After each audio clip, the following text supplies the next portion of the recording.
littérature, bonsoir. Merci de nous rejoindre sur RTI2 pour un nouveau voyage au cœur d'un livre. Et le livre qui a été choisi aujourd'hui, c'est L'autre face de la mélodie, signé un homme qu'on ne présente plus, musicologue et musicien connu. Il ajoute désormais une nouvelle corde à son arc.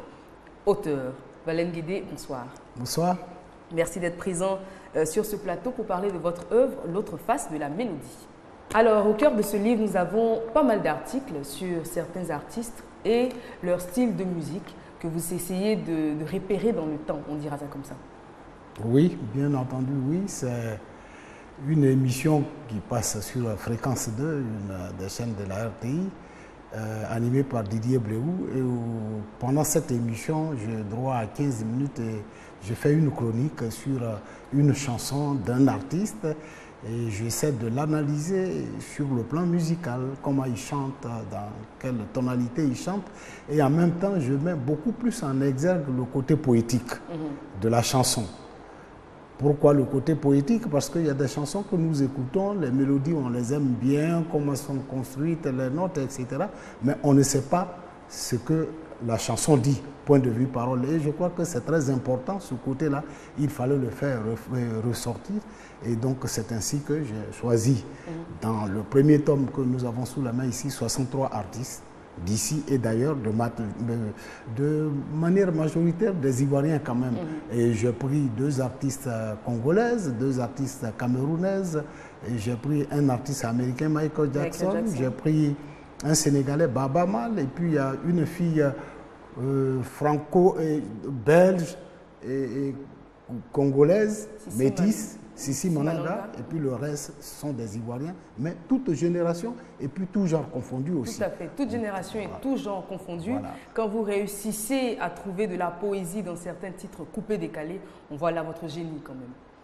Oui, mais je pense que, vous savez, une chanson telle qu'elle soit, elle véhicule toujours un message.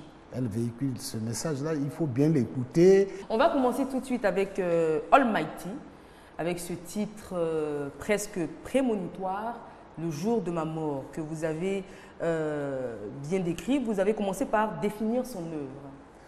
Oui, Almighty, d'abord, c'est un jeune qui a beaucoup de respect pour moi.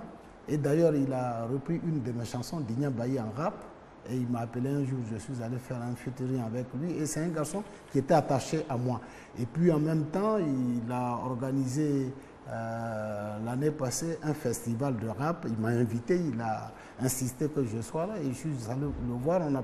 On est resté très tard la nuit. D'ailleurs, on s'est quitté à 4 h du matin. J'étais avec Jean-Marc Girandou qui travaille beaucoup dans le domaine du rap. Et puis j'ai vu aussi que c'est un garçon qui avait des textes poignants aussi dans le rap ivoirien. Et il avait une manière, il avait un discours mélodique. La conduite de son discours mélodique est très particulière. Et c'est un garçon qui m'a beaucoup séduit.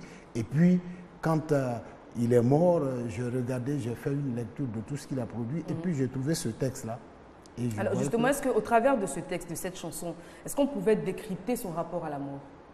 Oui, oui, et je crois que c'est quelqu'un, il voyait la mort venir et il n'avait pas peur de cette mort-là. Et ce qui m'a beaucoup touché, c'est qu'il avait une poésie de la mort. Il se mariait avec la mort, il n'avait pas peur de la mort, mais il a décrit comment il devait être enterré, comment son corps doit être exposé, tout ça. Et puis, quelque temps après, il meurt et j'ai vu que c'est comme tout artiste. L'artiste, il lit toujours dans l'avenir sans être un météorologue, mais il lit toujours dans les temps pour décrypter ce qui va se produire comme malheur, comme événement sur la société. Alors, en tant que musicologue et homme de culture, qu'est-ce que vous pensez que Almighty a laissé comme héritage, culturellement parlant? Oh, il a laissé un grand héritage, cet enfant-là, parce que j'ai essayé, bien entendu, il a beaucoup interprété des artistes, que ce soit, il a repris les textes de Bob Marley et d'autres artistes, mais je pense qu'il avait une écriture musicale quand même dans laquelle il y avait beaucoup de lui-même, sa personnalité, ce qu'il ressentait comme la vie. Et puis aussi, c'est un garçon qui est né à Djamé, un quartier populaire, et dans tout ce qui s'est fait, je crois qu'il y avait, il voulait perpétuer, si tu vois, les liens de solidarité communautaire dans les quartiers comme à Djamé ou autres, où dans la famille, tout le monde appartient au même univers, à la même famille. Et il y a ce côté-là. Et je pense qu'il y a un côté aussi très, très sympathique aussi. Il avait de l'amour de cette musique-là qui est venue des Amériques, mais qu'il a adopté au contexte ivoirien en décrivant dans les reflets de la société là où il vivait. Très bien. On va passer à un autre artiste, Alpha Blondy. À travers le titre Afriki, vous le dites à la page 30, connaît Seydou à l'état civil, qu'on connaît plus sous le nom Alpha Blondy. Il s'est imposé par son travail quantitatif et qualitatif à la fois. Pourquoi vous décidez de vous arrêter sur ce titre-là, Afriki, qui n'est finalement pas le titre le plus connu de son œuvre? Non, mais je pense que sur le plan poétique, même sur le plan de la ténor mélodique, c'est un texte qui dit beaucoup de choses. Parce que lorsque Alpha Blondy dit que quand on va en Jamaïque, on rencontre des Baoulés, des Bétés, des Sénoufos, des Sénégalais, etc., etc., et que tous ceux qui sont là-bas, ce sont des Noirs venant de l'Afrique. Et il a parfaitement raison, parce que quand on va aux États-Unis aujourd'hui, les Noirs qu'on trouve là-bas, on connaît l'histoire, ce sont des Noirs qui sont partis de l'Afrique. Et je crois que ce sont nos frères. Et je pense à Alpha Blondy, en chantant cette chanson, et ce qui m'a beaucoup intéressé, il veut reconstituer cette grande Afrique-là, mais qui est ici, mais qui est aussi un peu partout à travers le monde. Et je pense que c'était très important. Et pour moi, c'est un texte très historique. Et puis, je crois sur le plan de la mélodie aussi, c'est un des textes le mieux chantés d'Alpha Blondy aussi. Et même les murmures que Alpha Blondy dit là-bas, ce sont des notes musicales qui éclatent. Il y avait beaucoup d'éclats poétiques dedans, sonores, tout ça. Et ça m'a intéressé. J'ai dit il fallait faire quelque chose. Et puis, Blondy aussi, dans l'histoire de la musique reggae. Bien sûr, avant Blondy, il y a des gens qui ont interprété la musique, mais c'est lui qui a implanté le drapeau jamaïcain sur les terres ivoiriennes. C'est Alpha Blondy en matière de reggae. Et puis, il est venu, en s'inspirant de sa culture du Nord, il a imposé une ligne mélodique que la plupart des jeunes prennent aujourd'hui. Il y a ces côtés-là qui m'ont beaucoup attiré, et puis vers ce texte-là, Afriki, pour parler un peu de ça. Alors, à travers ce titre, vous l'avez dit, il retrace donc l'histoire de l'Afrique, berceau de l'humanité, à travers les migrations des Noirs. Alors finalement, est-ce que c'est un apitoiement ou au contraire, c'est un message d'espoir? Non, c'est un message d'espoir, c'est un message historique. Je crois que c'est très important comme un message d'espoir. Parce que les Africains qui sont là-bas, on retrouve des parents là-bas. Et il y a des gens, aujourd'hui, il y a des Américains qui viennent ici à la source, tout ça pour voir les Africains. Mais je crois, si on les trouve sur place, sur le plan même des idées seulement, et qu'on chante cela, et je crois que c'est un attachement à ces personnes-là. Et nous appartenons à la même histoire, et je crois que c'est un message d'espoir. Très bien. Passons à présent à Arafat DJ, Ouan Ange Didier, alias DJ Arafat. Il a plusieurs sobriquets. Le dernier en date serait Thermistocle. Alors, vous parlez d'abord de son hérédité musicale. Déjà, fils de Ouan Pierre, arrangeur de talent et musicien de talent, et Tina Glamour, chanteuse également de talent. Vous parlez de son ascension. C'est un artiste à controverse qui fait couler beaucoup d'encre et de salive. Alors, page 37 vous dit « La tenue sur scène, la mastication des notes musicales, le débit oratoire bruyant, orageux entre autres, sont la force de frappe de Ouan Ange Didier, DJ Arafat. » Alors, on a du mal à savoir s'il s'agit de critiques positives ou négatives. Non, si nous restons dans le contexte du coupé décalé, je crois que c'est positif. Parce que le coupé décalé, ce sont des gens, quand ils chantent, ils mastiquent les notes, cricata, cricata, bam, bam, tout ça. Et puis, je pense aussi, ce garçon-là m'a intéressé, vous l'avez dit, il appartient à une famille de musiciens. Il y a son oncle aussi, Do Albert, à son âme aussi, qui était un grand artiste chanteur ici. Et dans la famille, je l'ai souligné ici, ils étaient 5 frères, c'est comme les Michael Jackson aux États-Unis. Et donc, Ouan Ange Didier est né de cette famille, il est sorti de là, la mère chante aussi. Et c'est un garçon, on pourrait dire, pour être un grand guitariste, mais bien sûr, il est batteur, mais il est rentré dans la mouvance actuelle, et dans cette mouvance actuelle-là, il s'est imposé. DJ Arafat a apporté, si vous voulez, des nouvelles articulations au niveau du coupé décalé. Avant, le coupé décalé, c'était des gars qui fringuaient les belles chaussures, belles marques, tout ça, et puis voilà, des bouteilles de champagne, tout ça. Mais lui, il est venu, il est sorti de ce monde-là, et puis il a imposé, si vous voulez, une vision des choses qui écorche Louis. Et en même temps, sur qui le plan écorche Louis. Oui, parce que quand tu l'écoutes, bon ben voilà. Et en même temps, quand il chante, on sent ça. Et derrière tout ça, il y a un musicien, un batteur aussi. Et c'est le côté familial qui revient. Et je pense que ce garçon-là, il s'est imposé de par son style. Bien entendu, il a des défauts. J'ai même dit, quand il prend les motos, il prend le sens inverse. Ça, c'est pas bon du tout. Mais au-delà de ça, dans son genre, il s'est imposé comme le héros de ce genre musical-là. Alors, pour rester toujours dans cette tendance coupé-décalé, on va s'intéresser à un autre artiste, Bébé Philippe, à travers le titre Balumba. Alors, ici, la critique est très lisible et se veut clairement bienveillante. Vous encensez d'abord le chanteur pardon, par sa discrétion, que vous louez. Son côté rangé, en fait, vous interpelle et vous plaît plutôt. Et vous parlez également de son génie et de son art pour allier les musiques urbaines au rythme du terroir. Oui, mais vous savez, lorsque j'écoute une chanson, c'est la chanson elle-même qui me parle plutôt. Moi, je ne fais que transcrire. C'est vrai, j'ai une technique sur le plan musical. Je sais dans quelle tonalité tel artiste chante, s'il chante faux ou pas. C'est l'œuvre de l'artiste qui me parle. Et au fur et à mesure que je parcours cette œuvre-là, j'essaie de décrire ce qu'il y a dans cette œuvre-là. Et effectivement, Bébé Philippe, c'est un guitariste, on le connaît, et le coupé décalé, c'est une musique, n'oublions pas qu'il y a ses racines qui viennent de la République démocratique du Congo, comme Congo-Brazzaville aussi. Mais aujourd'hui, les jeunes comme les Bébé Philippe ont une autre approche. Ils vont dans le terroir ivoirien pour prendre des rythmes, pour les chanter sous forme de coupé décalé. Et je pense que ce sont des avancées parce que c'est qu'on demandait, on dit voilà les jeunes qui arrivent, ils ont un public, mais pourquoi ne prennent-ils pas les musiques de chez nous comme l'ont fait les Jimmy Hyacinthe, les Amédée Pierre, comme les Ernesto Didier pour le travail. Voilà un jeune qui vient et il rentre, si vous voulez, il est dans cette tonalité-là et ça m'a beaucoup interpellé. Je dis, ben, il se passe quelque chose là, voilà. Page 53, vous dites « Quête permanente du beau, du sublime ». Voilà ce qui caractérise l'approche du coupé décalé de Bébé Philippe.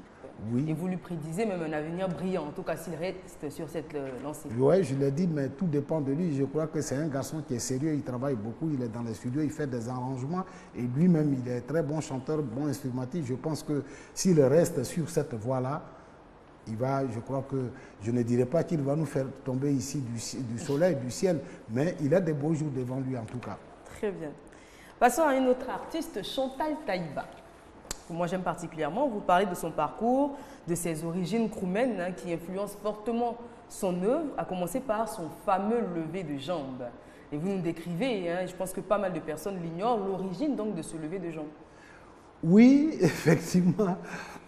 Effectivement, quand Chantal Taïba soulevait la jambe ici, je crois que ça soulevait aussi le cœur de beaucoup d'Ivoiriens qui regardaient et puis on se posait des questions, mais qu'est-ce qui se passe? C'est quelque chose de culturel qui est attaché à sa culture roumaine. Il paraît que quand les femmes lèvent cette jambe-là, c'est qu'il y a eu une bonne récolte, tout ça. Donc, et cette gestuelle-là, je crois, elle a une fonction sociale dans la société roumaine. Et c'est de ça que je parle. Et je pense que si Chantal essaie de revaloriser ça, elle est sur une bonne voie, il faut la soutenir. Et puis au-delà de ça, je dis aussi que c'était une lycéenne, on l'appelle la lycéenne de la chanson. Mais quand on quitte le primaire et qu'on va au lycée, après on arrive à l'université. Et je pense qu'elle est arrivée à l'université aujourd'hui, elle est au paroxysme de son art, c'est une femme qui chante très bien. Et quand j'écoute Chantal Taïba, je sens certaines brûlures dans sa voix, il y a des notes musicales qui sont brûlées, qui portent ce charme-là. Et quand on va dans le pays roumain, on trouve ce genre de mélodie, des notes brûlées comme ça, et je les compare au sable, parce qu'elles viennent des bordures de la mer, tout ça, et je suis allé, et je sais que les gens de là-bas aiment beaucoup la fête là, donc en alliant tout ça, j'ai essayé de créer quelque chose sur elle, et bon. Et vous parlez également d'une de ses particularités, ce sont les nombreux dictons issus de la sagesse africaine qui ponctuent ces textes. Oui, absolument. Vous savez, il y a les artistes ivoiriens, comme tout Africains d'ailleurs, qui puisent leurs ressources dans la tradition, dans la profonde tradition, chantent de manière proverbiale. À partir de là, ils construisent des beaux textes, des textes qui ont une tête, un tronc et puis des pieds. Quand on quitte, on sait où on va et c'est très beau ça, tout ça, c'est magnifique. Ma chronique préférée, mon article préféré de cette œuvre, c'est celui dédié à Claire Bailly et le Bobara Fitini, qui commence par ces mots ô combien poétiques. Au commencement était Tassabadoyo. Ensuite, Bobaraba et maintenant Bobara Deni. Alors, cette chronique-là est tournée d'une telle manière, parce qu'on sent un peu d'humour, hein, bien que les autres chroniques soient plus sérieuses. Celle-là, elle a cette pointe d'humour-là qui fait que tout de suite, on s'y accroche. Mais en même temps, ce que vous dites est tellement vrai, et vous l'avez dit en début d'émission, ce sont des problèmes de société très importants. Alors, cette affaire de fessiers volumineux, car c'est ainsi qu'il faut l'appeler, a envahi depuis quelques lunes déjà toutes les chaumières ivoiriennes. Certaines femmes qui étaient dépourvues d'un fessier volumineux ont confié leur sort à une certaine aventure ambiguë. Par la magie médicamenteuse, elles sont devenues débordantes en fessiers. C'est ainsi que toute la Côte d'Ivoire s'est dotée d'un fessier aux mensurations éminemment grossières et étouffantes.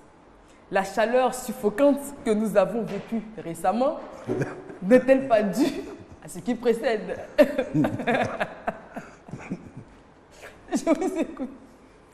La lecture que vous faites de cette œuvre, Bobara Deni. Oui, mais je pense que vous l'avez signé en Côte d'Ivoire. Vous savez, la Côte d'Ivoire, quand on écoute les gens, il y a beaucoup de choses, beaucoup de poésie qui se passe dans le parler quotidien. C'est vrai, il y a eu Bobaraba, Bobara Deni, Bobara Fitini, etc. Mais ce qui m'a intéressé, et puis j'ai écrit sur Claire Bailly parce qu'elle soulève là un problème d'une importance capitale.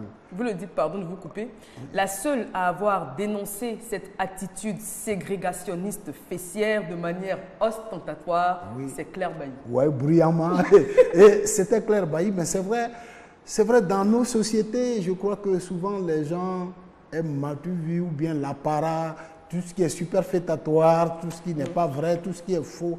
Et je pense qu'un homme, une femme doit être ce qu'elle est. Et moi, je pense, et je le pense profondément, l'amour qu'on peut avoir pour une femme ou une femme qui a l'amour de la vie, ce n'est pas parce qu'elle a un fessier volumineux qu'elle aime. Je crois qu'il faut être soi-même. Et puis, dans le fond, il y a des médecins qui l'ont signalé dans plusieurs revues.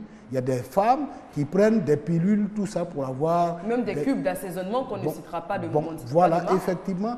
Et ces femmes-là attrapent des cancers, des maladies, et les médecins ne cessent de le dire. Et Claire Bailly, en soulevant ce problème, je crois que, vous savez, la musique est une communication fusionnelle qui rentre un peu partout. Le médecin, il est assis dans son bureau, il peut dire quelque chose de bon, de vrai, qui touche à la société, mais ça ne peut pas avoir le même effet que si l'artiste chantait. Mais Claire Bailly, en chantant ces fessiers-là, elle est fière d'avoir ses fesses. Que chante-t-elle? Je crois. Bobara Deni, c'est infiniment petit, mais ça cogne. Ça cogne, oui. C'est petit, mais ça mousse.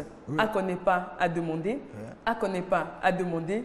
Si vous ne savez pas ce que recèle comme amour Bobara Fitini, si vous ignorez les sensations fessières maigrichonnes, oh maigrichon, maigrichon, fessier, maigrichon, Claire Bailly, Bobara Deni. Ouais.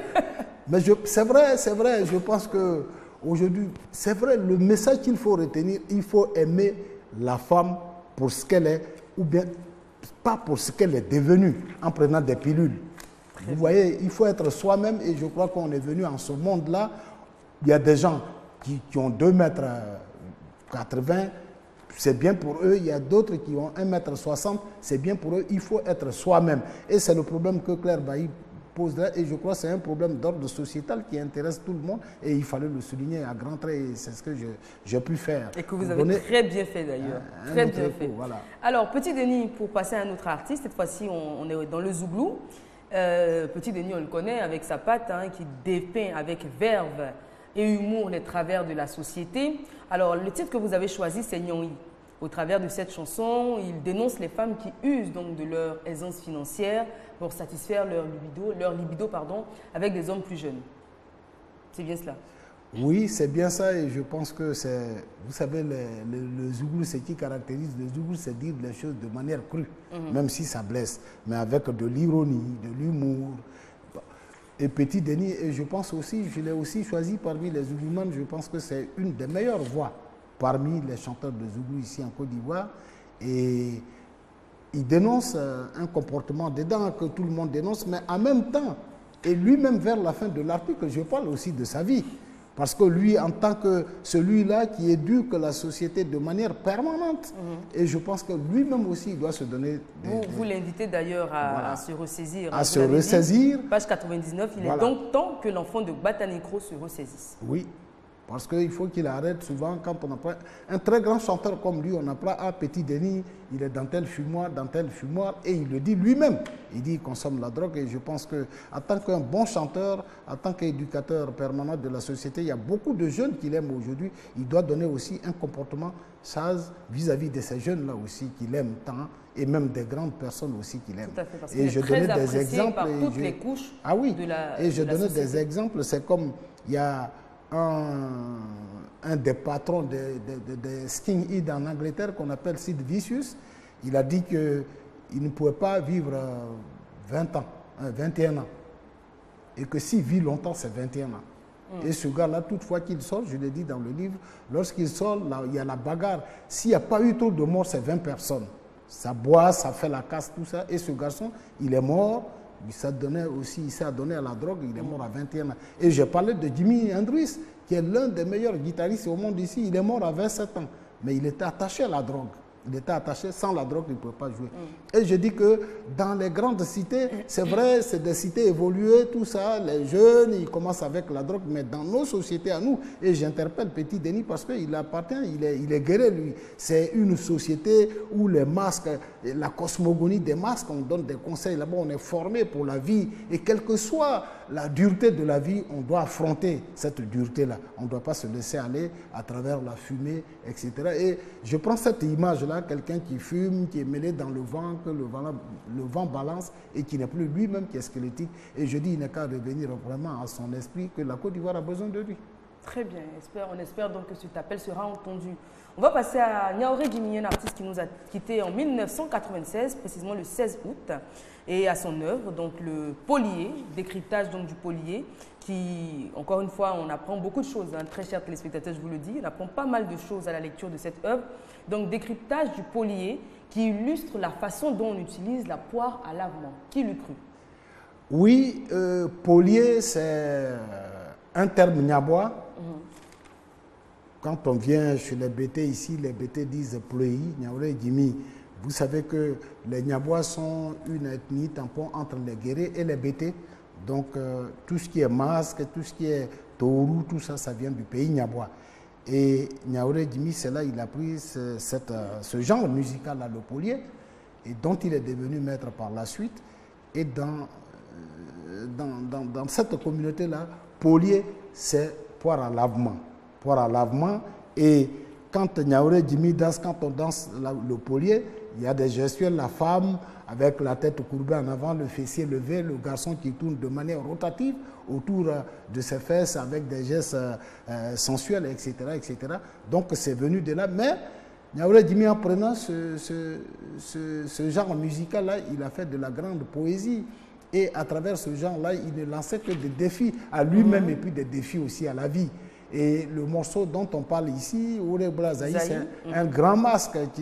Il paraît que quand il apparaît dans la journée en plein soleil, il fait faire tomber la foudre, tout ça sur la ville. Mais c'est du que Niaouré Jimi parle de cette chanson-là. Il dit que, oui, que je sais que tu es un sorcier, mais tu ne peux rien contre moi. Et que l'eau chaude ne brûle pas la maison. Et puis il dit que lorsque lui, Niaouré Jimi, sa mère devait le faire venir en ce monde-là, elle a ingurgité la chair de l'aigle téti dont la dextérité au champ fait éclore le jour. Et que Jimi vient de là. Donc il lance, je crois, ce défi-là à Ouré Brazaï. Et quand on fait la lecture de la plupart des chansons de Niaouré Jimi, ce ne sont que des défis qu'il lance aux sorciers, etc., etc. Je crois, en le disant aussi, c'est comme ça dans les chanteurs traditionnels, ceux qui s'inspirent de la tradition aussi, ils lancent ces défis-là, ils se lancent des défis aussi pour essayer d'atténuer les pesanteurs sociétales. Voilà. Alors, comment vous définiriez son art? L'art de chant plus danse inclus. Hein? Oui, mais Niaouré Jimi, je crois que c'est un artiste complet. C'est un artiste complet. Il a des très beaux textes poétiques, et en même temps un genre musical très bien rythmé. Et je crois que le tout forme, c'est un tout qui est indissociable en fait. Jimi alliait rythme et poésie ensemble. Voilà. Et quel héritage est-ce qu'il a laissé aujourd'hui? Comment se porte le Polier s'il vit encore? Aujourd'hui, il est très tôt de le dire. Et je pense que... Il est parti déjà depuis 1996. Oui. Un mini bilan ne serait oui, pas... mais vous savez, le polier, ce sont des musiques, quand on écoute comment dirais-je, le Zigibiti d'Ernesto Djedje, ce que fait Luxon Pado, le Labadaba, le polier, tout ça, c'est la même rythmique. C'est la même rythmique, c'est des dénominations qu'on donne. Et je pense même Jimmy Parti, si le polier tel qu'il l'a fait n'existe pas aujourd'hui, il y a des gens qui continuent de faire ce polier-là, hein, d'une façon ou d'une autre. Très bien. Alors, madame, monsieur, nous tirons pratiquement à la fin de notre émission. Sachez en tout cas que pas mal d'artistes et leurs œuvres sont visités. Sissi Mananga, vous l'avez dit, on a Ramsès de Kimon, on a Magic System, on a Serge Beno, on a vraiment pas mal d'articles. Espoir 2000 également, donc tous les genres, tous les styles musicaux sont visités, essentiellement donc des artistes ivoiriens. Mais on fait comme ça une petite incursion dans certains pays de l'Afrique également pour décrypter les différentes œuvres de ces artistes chanteurs-là. L'autre face de la mélodie, c'est un livre que vous devez avoir tout simplement parce que c'est un livre qu'on pourrait même étudier à l'école. Hein. Merci à vous, très chers téléspectateurs, pour votre fidélité à ce magazine. On se retrouve dans 15 jours, mais vous le savez, ici, à Entre les lignes, le dernier mot appartient toujours à l'invité. La dernière fois, je suis allé dans une librairie, il y a un professeur qui est venu de l'université de Bouaké pour acheter ça. Je crois que ça intéresse la littérature orale aussi. Tout à fait. Parce que je traduis des textes sous forme de poésie dedans. Et je pense que c'est un livre en même temps pour les journalistes critiques qui veulent faire des critiques musicales, pour les étudiants en littérature orale, pour tous ceux qui aiment la musique et tous ceux qui veulent s'évader aussi sur le plan poétique. Je crois que tout le monde s'y retrouve. C'est le tome 1, le tome 2 arrivera, il aura le tome 3. Tant qu'on sera dit, on écrira sur la musique pour faire partager en tout cas les merveilles, en tout cas tout ce qu'il y a comme luminosité dans la chanson, tout ça de la lumière à portée de main. Donc ce livre-là, qu'il l'achète, voilà.